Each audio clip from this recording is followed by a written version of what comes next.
오늘 저희 설교의 제목이 무엇인가 하면 부러우면 지는 것이라는 제목을 가지고 함께 말씀을 나누고자 합니다. 요즘 젊은 사람들에게 자주 듣게 되는 말이 바로 이 말인 것 같습니다. 부러우면 지는 거다. 여러분, 부러우면 지는 거다라는 것이 무슨 의미를 내포하고 있는 걸까요? 부러우면 지는 것. 곰곰이 생각해보면 다른 사람과는 상관없이 나의 삶에 대해서 만족해하고 다른 사람과 비교하기보다는 내가 지금 나 스스로 만족하며 살아가고자 하는 그런 마음에 이런 좋은 의미로 해석할 수도 있을 것 같습니다. 그러니까 비교하지 말고 그냥 내 주어진 것에 대해서 이렇게 살아가자, 이렇게 해석할 수도 있습니다. 그러나 저는 이 부러우면 지는 거다라는 이야기를 들으면 어떤 이미지가 떠오르는가 하면 이 여우의 심포도 이야기가 자꾸 떠오릅니다. 여러분, 혹시 여우의 심포도 이야기 알고 계십니까? 여우가 길을 가다가요, 뭘 받는가 하면 이 포도나무를 만납니다. 포도나무에 포도가 주렁주렁 열려 있는데요, 이 여우가 그 포도를 바라보고 입에 침이 고이는 거죠. 저 포도를 먹으면 정말 맛있겠구나. 그런데 여우가 이렇게 포도를 따려고 하는데 포도가 너무 높이 달려 있는 겁니다. 아무리 점프를 하고 방법을 다 했는데도 그 포도를 먹을 수가 없었습니다. 결국 여우가 그 포도를 포기하면서 뒤돌아서면서 여우 스스로 하는 말이 무엇인가 하면 저 포도는 분명 신포도일 거야. 저 포도는 분명 맛없는 신포도일 거야. 저는 부러우면 지는 거다, 이 이야기를 들을 때마다 그 여우의 저 포도는 신포도일 거야 라는 말이 자꾸 생각이 납니다. 부러워하지 말자라는 말 속에 부러워서 미칠 것 같은 자신의 마음이 자꾸 느껴지는 것 같고, 그 마음을 달래기 위해서 자기 스스로 합리화하면서 부러워하면 지는 거야, 부러워하지 말자. 스스로는 부러워하면서 겉으로는 아닌 척하고 있는 그 모습이 바로 부러우면 지는 것이라고 말하는 그 사람의 모습이진 않을까 생각해 보게 됩니다. 부러워하는 것, 이것은 우리 마음의 감정 중에 질투라고 말할 수 있는 감정입니다. 제가 생각할 때 우리 한국 사람들은 이 질투라는 감정에 그 어떤 나라보다 앞서면 앞섰지 뒤서지는 않은 것 같습니다. 오죽하면 우리말 속담에 이런 말이 있죠. 사돈이 땅을 사면 배가 아프다라는 말이 있습니다. 다른 사람들이 잘 되는 꼴을 못 보는 게 우리 한국 사람인 것 같습니다. 어떤 학자들은 이 한국 사람이 질투심이 많은 이유에 대해서 이렇게 설명하기도 합니다. 한국 사회가 급격히 성장하면서 정당한 수고와 노력을 통해서 부를 축적한 것이 아니라 여러 가지 다른 방법으로 투기나 투자나 아니면 좀 불법적인 방법들로 많이 부정한 방법으로 부자가 되었기 때문에 그 시각이 온전치 못하고, 오늘날 이제 이 정치 모습도 그렇지 않습니까? 정당한 방법으로 노력으로 무엇인가 이룬 게 아니라 불법적으로 권력이나 힘을 이용해서 이런 걸 누리다 보니까 사람들이 분노하고, 또 그런 사람들이 너무나 많다 보니까 이제는 성공한 사람, 무엇인가를 이룩한 사람들을 평가할 때 긍정적으로 그들을 바라보면서 저렇게 피땀 흘려 수고하고 노력했으니까 저렇게 이루었지라고 생각하기보다는 이 사람은 누구 빼고 이렇게 성공했을까? 이 사람은 무엇 때문에 이렇게 성공했을까? 아마 틀림없이 옳지 못한 방법으로 돈을 벌었을 거야 라는 생각이 우리 안에 가득 차 있는 건 아닐까? 그래서 이 질투라는 감정을 긍정적으로 사용하기보다는 늘 나쁜 방향으로, 시기심과 또 요즘에는 악플로도 많이 나오고 하는데 그런 방법들로 우리가 흘러가는 건 아닌가 생각해 보게 됩니다.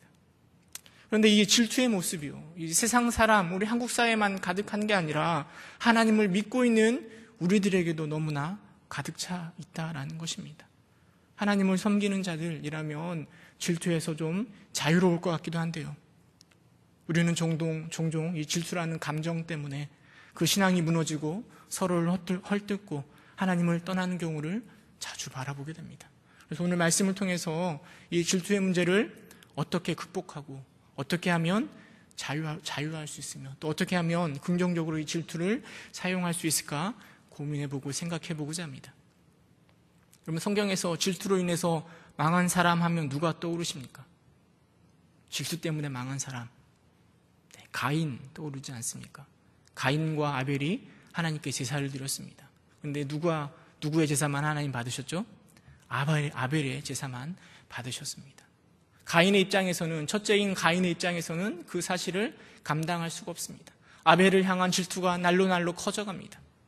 아벨을 미워하는 마음이 아벨에서만 머물러 있는 것이 아니라 이제는 하나님께로도 향하는 것 같습니다. 히브리서에 보면 하나님께서 가인의 제사를 받지 않으신 것은 어떤 재물의 문제가 아니라 가인의 믿음 없음 때문이라고 분명하게 기록하고 있습니다.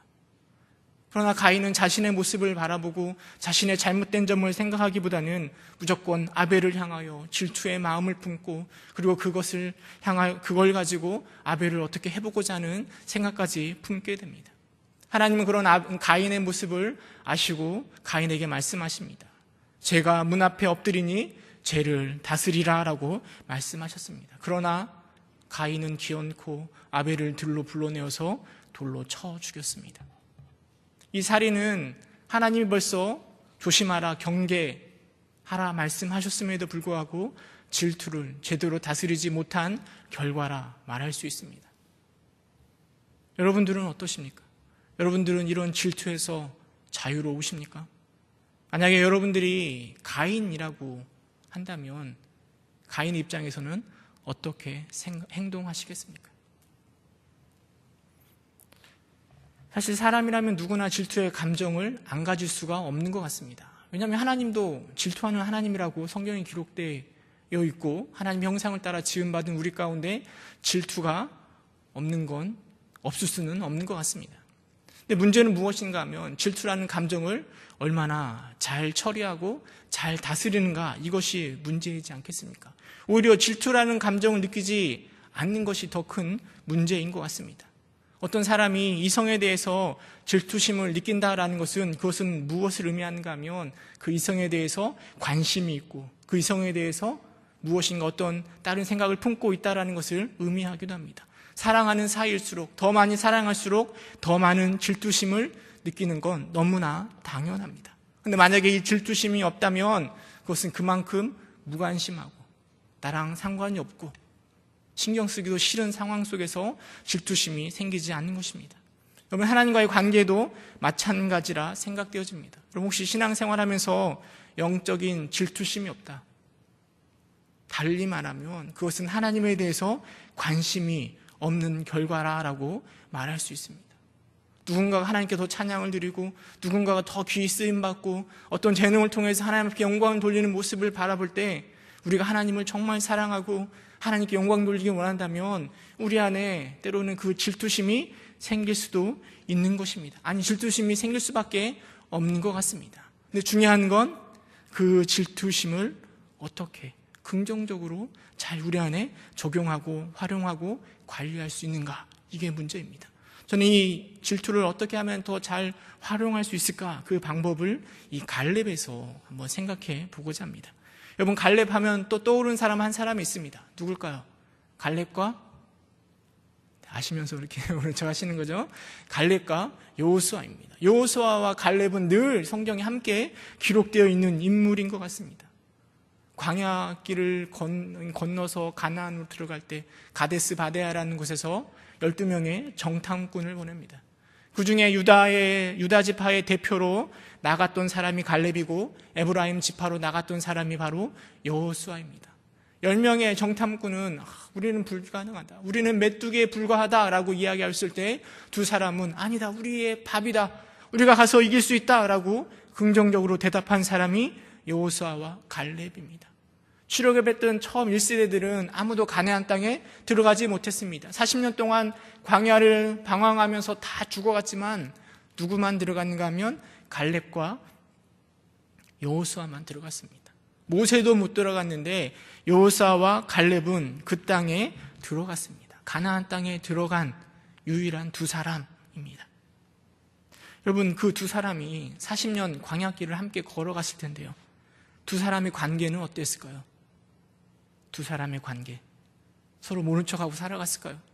물론 성경에 기록되어 있지는 않지만 제가 생각해보면 각 지파의 대표였고요, 또 10명의 사람들이 안 된다라고 했을 때 두 사람은 같이 가능하다라고 말했던 믿음의 동지, 같은 마음을 품었던 사람, 서로 우지하고 서로 함께 힘을 나누며 함께 그 지파의 대표성을 가지고 이뤘던 두 사람이지 않았을까 하는 생각을 해보게 됩니다.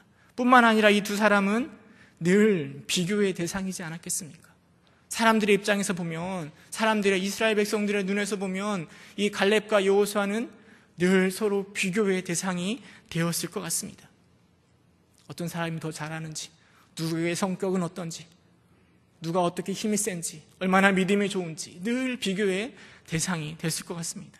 근데 성경 이 민수기 14장에 가면 정탐을 하고 그리고 그 결과를 보고할 때 누구의 이름이 자꾸 부각이 되는가 하면 갈렙의 모습이 자꾸 부각이 됩니다.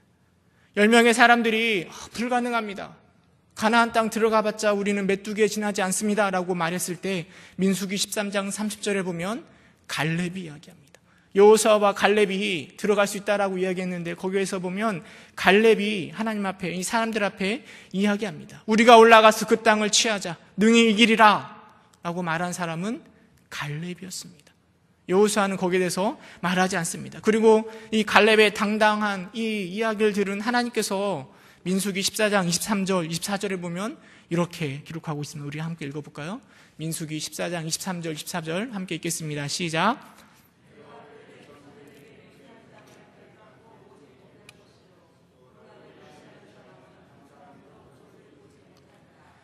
그러나 내 종 갈렙은 그 마음이 그들과 달라서 나를 온전히 따랐은즉 그가 갔던 땅으로 내가 그를 인도하여 드리니 그의 자손이 그 땅을 차지하리라. 여기서도 하나님은 누구의 이름을 부르고 있는가 하면 갈렙을 언급하고 있습니다. 여호수아에 대해서는 하나님이 부르시지도 않습니다. 물론 여호수아도 갈렙과 함께 같은 편에 서서 갈 수 있다라고 이야기하지만 이 민수기 14장에서 보면 갈렙의 역할들이 굉장히 많이 부각이 됩니다. 그렇다고 해서 여호수아가 사람들에게 집중을 받지 않았던 건 아닙니다. 그 아말렉과의 전투에서 보면 모세가 산 위에 가서 두 손을 들고 기도할 때 이스라엘 백성들을 데리고 이끌고 전쟁에 참여한 사람은 여호수아였습니다. 늘 모세의 수종을 들고 그리고 여호수아와 함께 시내산에 올라갔던, 모세와 함께 시내산에 올라갔던 사람도 바로 여호수아였습니다. 이처럼 여호수아와 갈렙은 사람들에게 주목받고 늘 비교의 대상이 되었을 것입니다. 비교의 대상이며 경쟁 상대이며 또 어찌 보면 믿음의 동지라 할 수 있습니다. 그리고 시간이 흘러서 가나안 땅에 들어갈 날이 다가왔습니다. 40년 광야 생활이 끝나가고 이제 저 가나안 땅을 들어가려고 합니다. 근데 문제는 무엇인가 하면 모세는 그 땅에 들어갈 수가 없습니다. 그래서 모세가요 후계자를 세우는데 여러분 이 이스라엘 백성들이 생각하기에 아마 모세의 후계자로 점쳐지는 사람은 분명 여호수아와 갈렙을 생각하고 있을 겁니다. 근데 민수기 27장에 보면 하나님께서 누구를 세우시는가 하면 여호수아를 세우십니다. 27장 22절에 보면 하나님께서 여호수아를 세우시고 그리고 하나님께서 이 모세에게 여호수아를 선택하여 세우라고 말씀하시고 모세는 여호수아에게 안수하여서 그의 모든 고난을 여호수아에게 위탁합니다. 여러분 여호수아가 모세의 뒤를 이은 지도자로 세워졌을 때 여러분 갈렙의 마음은 어떠했을까요? 늘 함께 이스라엘 백성들을 이끌고 저 광야길을 걸어왔던 갈렙인데요. 여호수아 못지않게 리더십을 가지고 믿음을 가지고 살아왔던 갈렙인데요. 어찌 보면 모세의 다음 후계자로 자신이 세워지면 내가 열심히 주를 위해서 헌신해야지 하는 마음을 갈렙도 품었을 것 같습니다. 그런데 하나님께서는 갈렙이 아니라 여호수아를 세우셨습니다. 여러분 그때 여호수아가 세워지고 갈렙이 세워지지 않았을 때 갈렙의 마음이 어땠을까요? 물론 성경은 그 갈렙의 마음에 대해서 분명하게 기록하고 있지는 않습니다. 혹 나중에 천국 가시거든 갈렙에게 마음이 어땠는지 물어보시기 바랍니다. 여호수아가 세워진 이후에 성경은 누구에게 집중하는가 하면 여호수아에게만 본격적으로 집중합니다. 갈렙은 더 이상 언급되지 않습니다. 여호수아는 이스라엘 백성들을 이끌고 가나안을 정복합니다. 여리고성을 정복하고 아이성을 정복하고 때론 태양을 기브온 위에 머물게 하면서 가나안 땅을 정복합니다. 사람들은 여호수아의 리더십에 환호하였습니다. 그러나 갈렙에 대한 기록은 없습니다. 여호수아에 보면 갈렙의 기록이 언제 등장하는가 하면 여호수아서 14장에 가면 우리가 읽은 본문에 가면 그때서야 드디어 이 갈렙의 이름이 기록되어 있습니다. 우리가 읽은 14장, 여호수아서 14장 6절에 보면 그때라고 기록하고 있는데요. 그때가 언제인가 하면 가나안 땅을 어느 정도 정복한 이후에 이제 길갈로 사람들을 이 여호수아가 불러 모읍니다. 각 지파의 대표들을 불러 모읍니다. 왜 불러 모은가 하면 이제 가나안 땅을 분배하기 위해서 사람들을 불러 모읍니다. 그때 유다 지파의 대표로 갈렙이 참여하는 것이죠. 여러분 그 회의에 동참하였을 때 각 지파의 사람들은 굉장히 조마조마하고 긴장하고 있었을 것입니다. 왜냐하면 그 회의를 통하여 자기가 차지할 땅이 결정되기 때문입니다. 많은 지파의 대표들은 어떻게 해서든지 좋은 땅을 차지하고 싶었을 것입니다. 근데 땅을 분배하는 방법이 무엇인가 하면 제비뽑기입니다. 제비뽑기를 통하여서 그 땅을 분배하는데요. 그런데 땅을 분배하기에 앞서 갈렙이 여호수아에게 요청합니다. 그 요청이 무엇인가 하면 헤브론이라는 땅이 있는데 그 땅을 내게 달라는 거죠. 헤브론이란 이 땅을 나에게 달라. 제비 뽑지 말고 그냥 그 땅을 유다 지파인 우리에게 달라라고 이야기합니다. 어찌 생각해보면 이런 갈렙의 모습은 조금 정의롭지 못해 보입니다. 왜냐하면 지금 제비 뽑아서 나누어 가져야 되는데 누구든지 다 좋은 땅을 갖기를 원하는데 갑자기 자기가 물론 나이가 많고 영향력이 있어서 그렇게 말할 수 있지만 그러나 그렇게 이야기하는 그의 모습은 결코 옳다고 말할 수 없는 것 같습니다. 그런데 저는 이 갈렙의 모습을 바라보면서 물론 나이도 85세이고 그리고 다 쭈글쭈글한 할아버지가 됐고 그리고 이제 한 이름도 잘 기록도 없는 그런 모습이지만 저는 이 산지를 내게 달라고 하는 그 갈렙의 모습이 너무나 멋져 보입니다. 저는 개인적으로 여호수아보다 오히려 갈렙이 더 좋아 보이는 것 같습니다.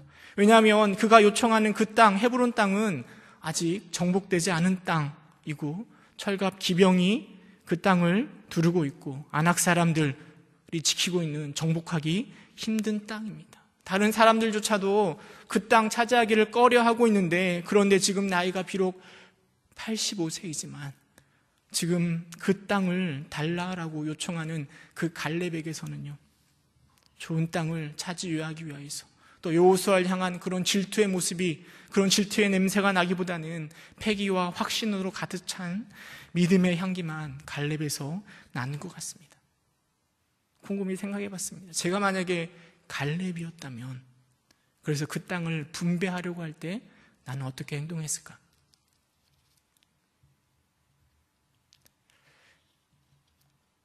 좋은 땅을 차지하고 싶은 마음이 가득 차지 않았을까요?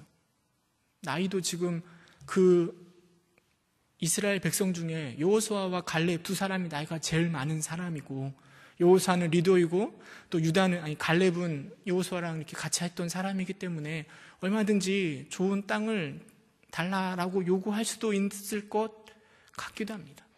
제가 갈렙이었다면 분명히 여호수아에게 나에게는 좀 적과 꿀이 흐르는 땅, 차지하기 쉬운 땅, 좀 비싸고 좀 살기 편한 땅 달라라고 요구할 것 같습니다.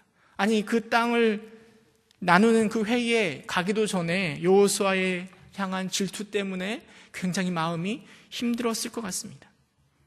모세를 비방했던 아론과 미리암처럼 아론의 직분, 제사장 직분을 질투했던 고라처럼 질투에 사로잡혀 살아갔을 것 같습니다.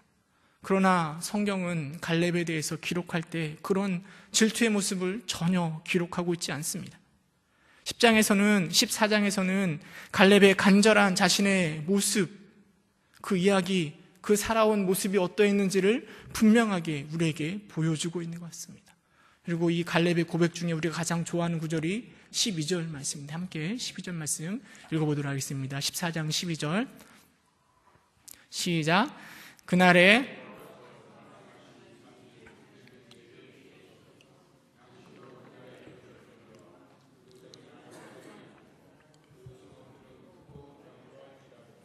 여호와께서 나와 함께 하시면 내가 여호와께서 말씀하신 대로 그들을 쫓아내리이다 하니. 그럼 이 12장의 고백은 갈렙의 신앙의 믿음의 고백인 것입니다. 이 산지를 내게 주소서, 나는 부족하지만 하나님이 함께 하시면 반드시 쫓아낼 것입니다. 그는 비록 나이가 들어 늙었지만 그의 믿음은 여전히 전혀 변함이 없고, 그리고 하나님과 함께하면 얼마든지 그것들을 감당할 수 있는 당당함이 그에게 드러나는 것입니다. 여러분, 도대체 갈렙이 이렇게 고백할 수 있는 비결이 무엇이라 생각되어지십니까? 누가 봐도 질투가 나고 마음이 심란해서 성경 저편으로 아무도 모르게 사라져갈 것 같은 이 갈렙이 지금 45년 만에 등장해서 어떻게 이렇게 생생하게 이렇게 믿음을 가지고 고백할 수 있는 것일까요? 부러워하지 않고 승리할 수 있는 비결이 무엇일까요? 저는 이 갈렙의 고백에서 한 3가지를 생각해 보고자 합니다. 먼저는 갈렙은 늘 그의 비전을 쫓으며 살아왔습니다. 갈렙에게 있어서 분명한 목표, 비전이 있었는데 그것은 무엇인가 하면 하나님이 주시기로 하신 그 땅이었습니다. 헤브론 그 땅.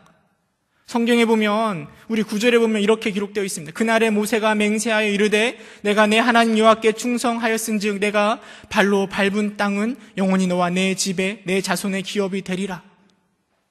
그러니까 모세에게 맹세하여 하나님께서 말씀하신 게 무엇인가 하면 갈렙이 정탐하고 보고 온 그 땅을 갈렙에게 주겠다라는 것입니다. 이게 민수기 14장 24절에 기록되어 있는데요. 민수기 14장 24절에 보면 그러나 내 종 갈렙은 그 마음이 그들과 달라서 나를 온전히 따랐은즉 그가 갔던 땅으로 내가 그를 인도하여 드리리니 그의 자손이 그 땅을 차지하리라. 하나님께서 그 정탐할 때 네가 정탐한 그 땅은 내가 반드시 너에게 주겠다라고 갈렙에게 말씀하신 겁니다. 그리고 갈렙은 그 말씀 붙들고 하나님께서 주신 그 땅을 차지해야지 하는 그 말씀을 붙들고 45년을 버텨온 것입니다. 하나님께서 주신 그 땅이 그의 비전이 되어서 그것만 바라보면서 누가 리더가 되든 내 모습이 어떠하든 85세나 되는 늙은 할아버지가 되든 상관없이 그 비전만 바라보면서 그 비전을 학수고대하며 살아갔던 갈렙이기에 그는 질투에서 자유하고 그 땅을 소망하며 그렇게 당당하게 말할 수 있는 것입니다. 그 비전은 그로 하여금 늘 자신을 갈고 닦게 만들고 또 그리고 어떻게 해서든지 그 땅을 차지할 수 있을까 그것만 생각하게 하는 것입니다. 헤브론, 주님이 주시기로 하신 그 땅, 그 강력한 비전은 질투를 초월하고 우리의 감정을 초월하여 모든 것이 그 비전에 협력하게 만드는 것입니다. 그럼 우리 안에 분명한 비전이 있다면 그 어떠한 질투심도 우리는 극복해낼 수 있습니다. 우리에게 분명한 목표와 하나님 향한 그 비전이 있다면 어떠한 상황 가운데서도 어떠한 질투가 넘치는 그 상황 가운데서도 하나님만 바라볼 수 있는 것입니다. 전도에 대한 열망이 풍성한 사람은요, 전도를 하다가 늘 시비를 걸고 딴지를 거는 사람 만날 때 감정으로 대하는 것이 아니라 항상 웃음으로 대할 수 있는 것입니다. 말을 함부로 해도요, 웃음으로 대할 수 있습니다. 왜냐하면 그의 비전이 분명하기 때문입니다. 여러분 안에 비전이 분명하십니까? 갈렙은 헤브론 땅을 향한 비전이 있었지만 우리는 저 천국을 향한 비전이 있는 것 아니겠습니까? 그 비전이 분명할 때 우리는 질투에서 벗어나 갈렙처럼 이 산지를 내게 달라라고 고백할 수 있는 것입니다. 그런 여러분 되시기를 주님의 이름으로 축원합니다. 또 두 번째로 생각해 볼 수 있는 건 여러분 비교의식에서 벗어났을 때 가능한 것입니다. 하나님을 섬기는 우리들은 혼자 하나님을 섬기지 않습니다. 교회라는 공동체를 통하여서 더불어 함께 하나님을 예배하며 살아갑니다.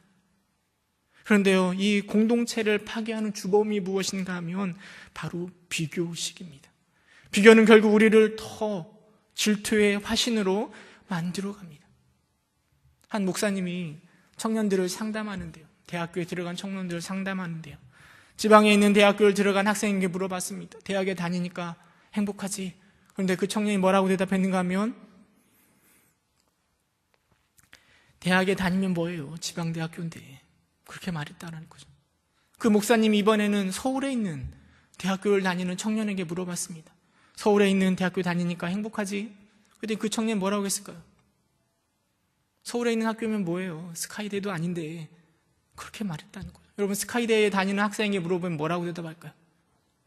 동일하게 대답하지 않겠습니까?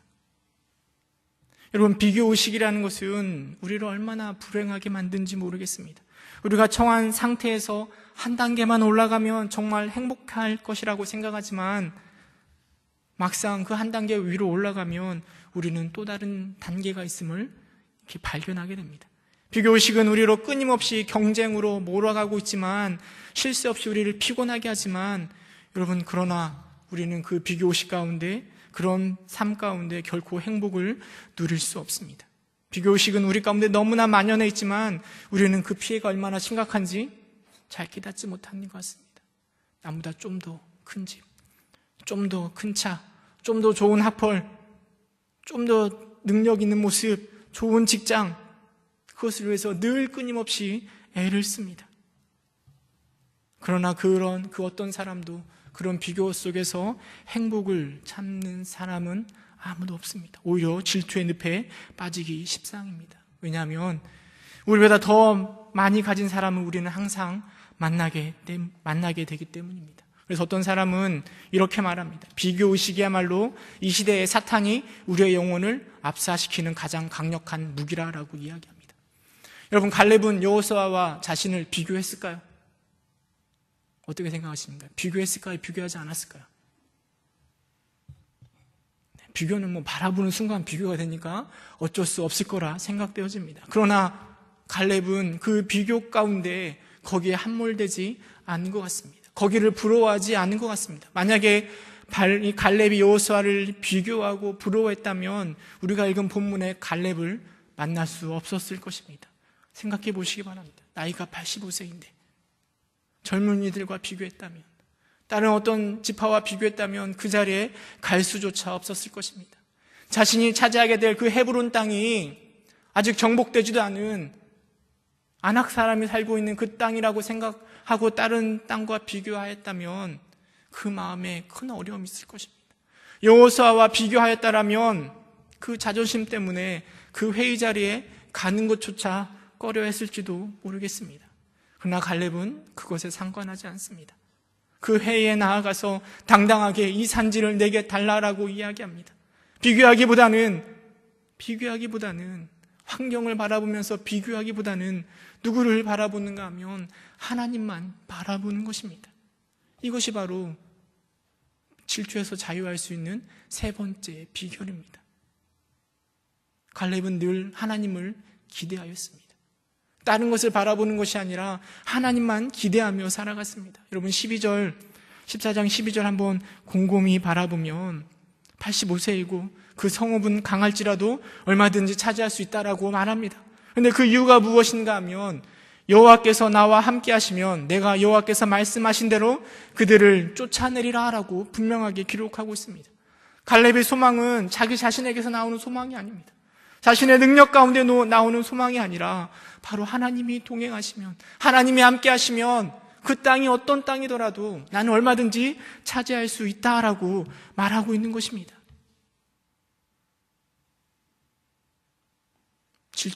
질투는 나와 함께 하시는 하나님을 바라볼 때 그때 사라지게 되는 것입니다. 하나님을 소망하고 하나님과 함께 한다는 것을 기대하며 소망하는 자들은 더 이상 질투할 것이 없습니다. 왜냐하면 세상에서 가장 강한 강력한 능력의 하나님께서 우리와 함께 하시는데 도대체 무엇을 질투하겠습니까? 어쩌면 갈렙은 그 긴 시간, 45년의 그 시간 동안 그 시간들을 한 걸음 한 걸음 나아가면서 끊임없이 그렇게 버텨내고 그 땅을 밟아가며 그렇게 할 수 있었던 건 바로 나와 함께 하시는 하나님을 기대하였기 때문이라 생각되어집니다.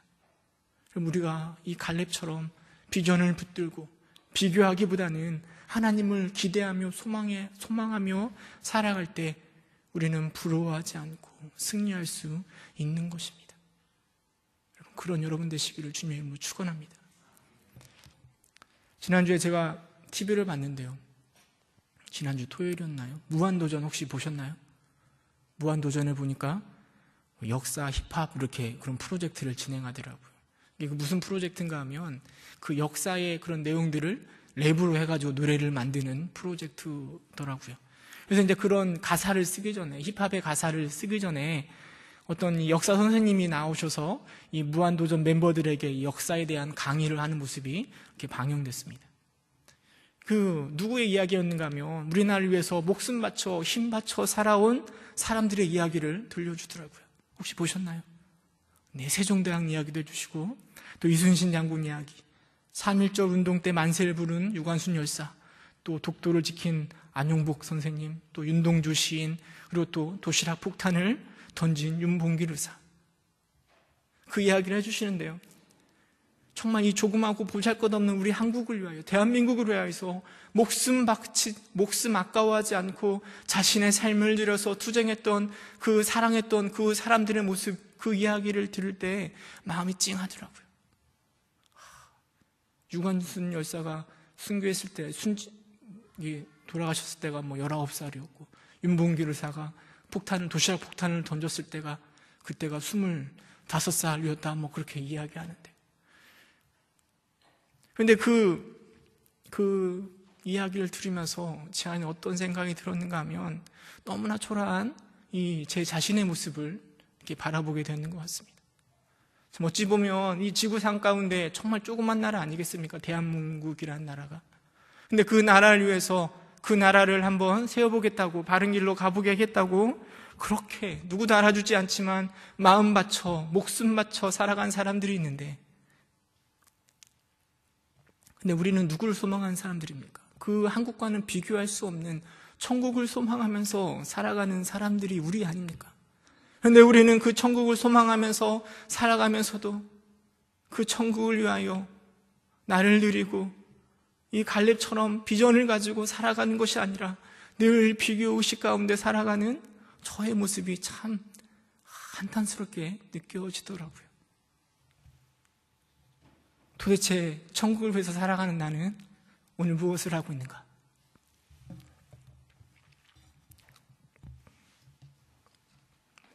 드는 생각이, 오늘 어떻게 하면 이 카드 연체값을 갚아낼 수 있을까? 어떻게 하면 우리 하영이랑 하민이를 잘 키우고 또 어느 학원에 보낼까? 나중에 어떤 교회에서 나는 사역하고 있을까? 더 좋은 교회, 더 큰 교회에서 사역하는 사람이 부럽기만 하고 돈 많은 사람이 부럽기만 하는 나의 모습이 참 한심해 보이는 건 아닌가 생각해 보게 됩니다. 우리는 하나님을 섬기는 사람들입니다. 그런데 하나님이 아니라 다른 것을 부러워하면 지게 되어 있습니다. 세상을 또 사람을 부러워하면 우리는 넘어질 수밖에 없습니다. 여러분, 그런 마음이 들 때마다 갈렙을 기억하시기 바랍니다. 늘 인자였지만 결코 비전 앞에 흔들림 없는 삶을 살았던 그 분명한 비전을 가지고 다른 사람들과 비교하기보다는 오직 하나님만을 기대하며 그 길을 꿋꿋이 걸어갔던 그를 기억하시기 바랍니다. 우리는 늘 비교의식 속에서, 질투 속에서 살아가게 될 것입니다. 좋은 차, 좋은 집, 여러분이나 저나 다 소망합니다.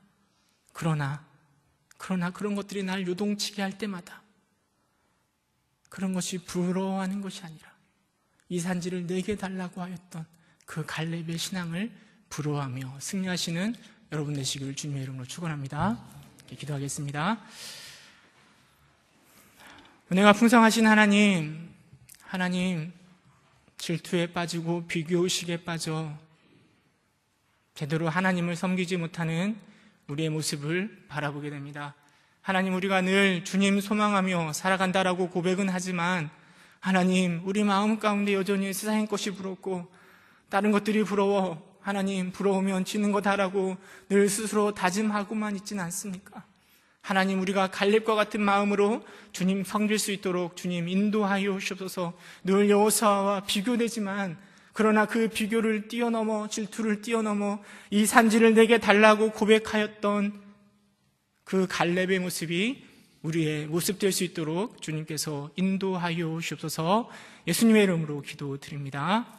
아멘. 교회 소식